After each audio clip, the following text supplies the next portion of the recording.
This frog is an audiophile in the rainforest.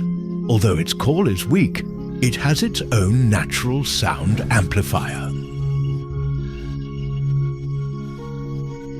The treehole frog is only about the size of a sugar cube. Without its sound amplifier, its call would be weak and barely audible. Other frogs would not hear it even from a few meters away. Now, it sets off to find its sound amplifier. Around 180 species of frogs live in the Borneo Island rainforest. Many frog calls are drowned out by the deafening sounds of other frogs, making it difficult for them to find mates. They must do everything they can to make their calls travel. Climbing up the tree trunk, it suddenly comes across a dry tree hole.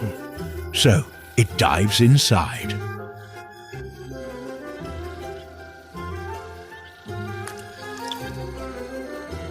The next tree stump will become its forest broadcasting station. Now, it needs to tune its broadcast. This sound is a bit too low.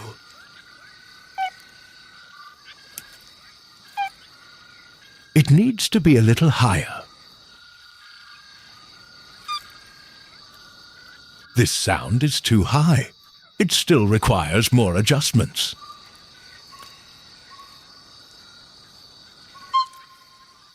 Yes, this is the right sound.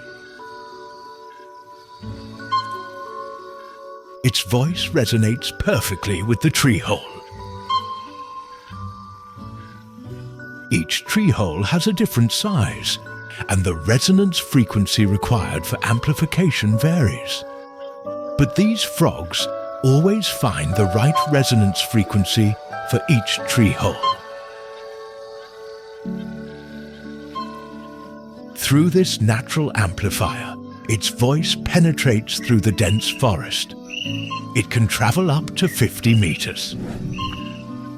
Although the forest is full of frog calls, female frogs are extremely sensitive to the frequency of their own species' calls. They are also highly skilled at locating the source of the calls.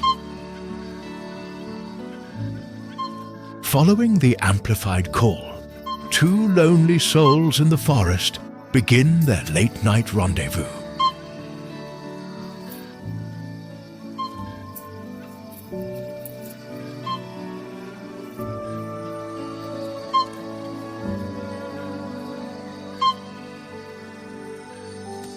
The two frogs finally meet.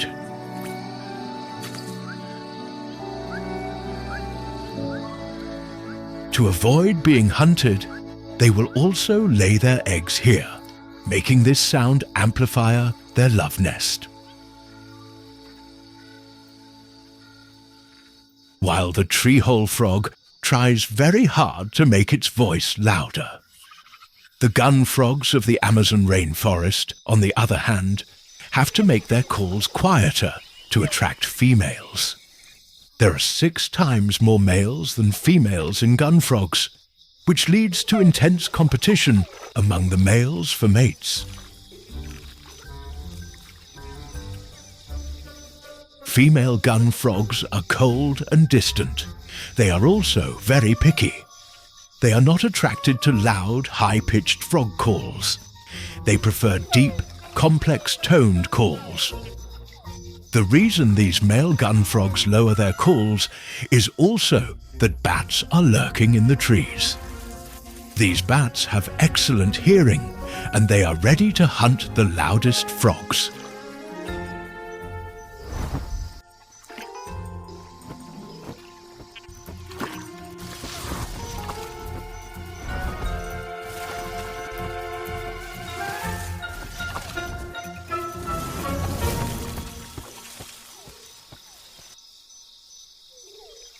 The presence of ghost-like bats has led to a shift in the frog's communication strategy, prompting them to employ lower-pitched calls to attract mates.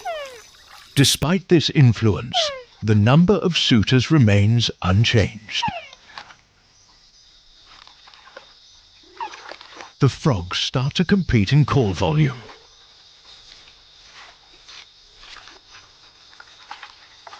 The female gun frog does not respond positively to this type of rivalry. She is more attracted to varied, changing tones.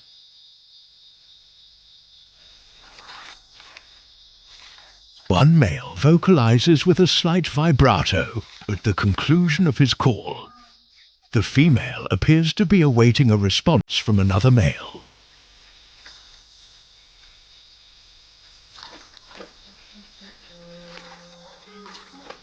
However, the neighbor refuses to back down and responds with a similar call.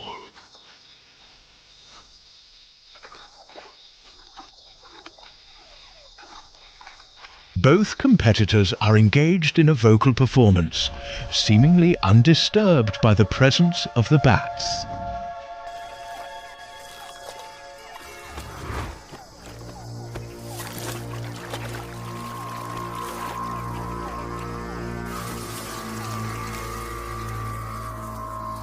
An overindulgence of desire can lead to a loss of rationality, potentially resulting in adverse consequences. The gun frogs only live for a year, and the final breeding season is fleeting. At this point, the female has no choice. She must accept the surviving male.